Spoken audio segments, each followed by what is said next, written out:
بسم اللہ الرحمن الرحیم۔ شروع اللہ کے نام سے جو بڑا مہربان نہایت رحم کرنے والا ہے۔ السلام علیکم ناظرین، آج ہم انشاءاللہ اللہ تعالیٰ کی دی ہوئی توفیق سے جس موضوع پر بات کریں گے وہ یہ ہے کہ اطلاع کیا ہے، اچھی اور بری اطلاع میں کیا فرق ہے، اور کیا انسان صاحب اختیار ہے؟ اطلاع کیا ہے؟ رحمانی اور شیطانی اطلاعات میں کیا فرق ہے؟ رحمانی اطلاعات کون سی ہیں اور کہاں سے آتی ہیں؟ شیطانی اطلاعات کون سی ہیں اور کہاں سے آتی ہیں؟ کیا دونوں اطلاعات ایک ہی وقت میں آتی ہیں اور ان میں کتنا فرق ہے؟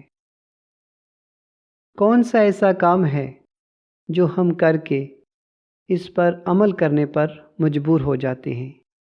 کیا انسان صاحب اختیار ہے؟ اطلاع کیا ہے؟ ایک لہر ہے، ایک روشنی ہے، ایک پیغام ہے۔ اب ہم اچھی اور بری اطلاعات پر غور و فکر کرتے ہیں کہ یہ کیسے ہم تک پہنچتی ہیں۔ رحمانی اطلاعات کون سی ہیں اور کہاں سے آتی ہیں؟ ذکر، نماز، سچائی، خلوص، ہمدردی، احساس، پیار۔ نیکی کے ہر کام کی اطلاع اللہ تعالیٰ کی طرف سے لوح محفوظ سے ہوتی ہوئی فرشتوں تک پہنچتی ہے، اور فرشتے اللہ کے حکم کی تعمیل کرتے ہوئے یہ تمام اطلاعات انسان تک پہنچاتے ہیں۔ شیطانی اطلاعات کون سی ہیں اور یہ کہاں سے آتی ہیں؟ جھوٹ، چغلی، حسد، بغض، غصہ، گالی گلوچ، چوری، نفرت، شکوک و شبہات، برائی کے ہر کام کی اطلاع ابلیس کی طرف سے انسان تک پہنچتی ہے۔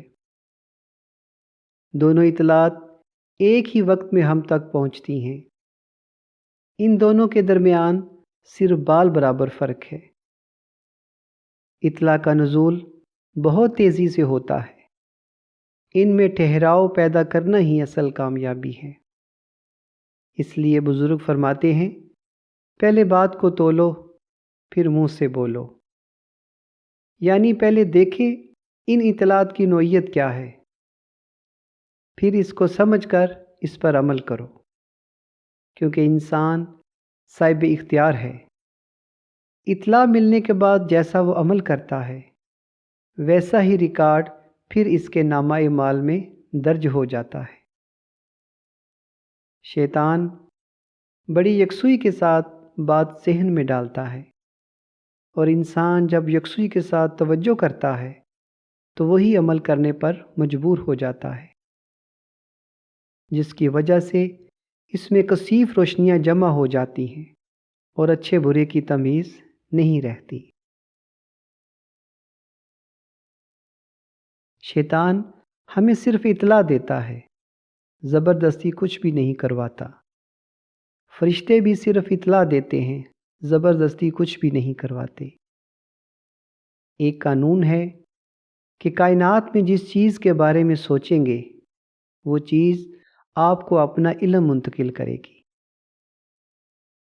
جیسا آپ برائی کے بارے میں سوچیں گے تو ابلیس برائی کی تمام باتیں آپ کے ذہن میں منتقل کرنا شروع کر دے گا، اور اگر آپ نیکی کے بارے میں سوچیں گے تو اللہ تعالیٰ کے پاکیزہ فرشتے تمام نیکی کی باتیں آپ کے ذہن میں منتقل کرنا شروع کر دیں گے۔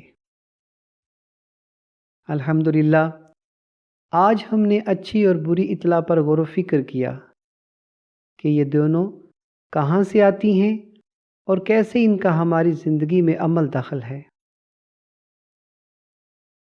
ابلیس سے ملنے والی ہر اطلاع ہمیں بے سکونی، پریشانی، پستی اور اپنے اللہ سے دور کر دیتی ہے۔ اللہ تعالیٰ کی طرف سے ملنے والی ہر اطلاع ہمیں خوشی، سکون اور بلندی کی طرف لے جاتی ہے، اور ہمارا تعلق اپنے رب سے مضبوط بنانے میں ہماری مدد کرتی ہے۔ قرآن حکیم میں درج ہے، جس کا ترجمہ یہ ہے: شیطان نے کہا، اے اللہ مجھے مہلت دے، میں آدم کی اولاد کو گمراہ کر کے چھوڑوں گا۔ صرف وہی لوگ میرے دامے فریب سے بچ سکیں گے جو تیرے نیک بندے ہوں گے۔ اللہ تعالیٰ نے شیطان کو مہلت دی اور فرمایا، جا، ان میں سے جو تیرے فریب میں آئیں ان کو تو اپنے دامے فریب میں پھنسا، لیکن میرے مخلص بندوں پر تیرا زور نہیں چلے گا۔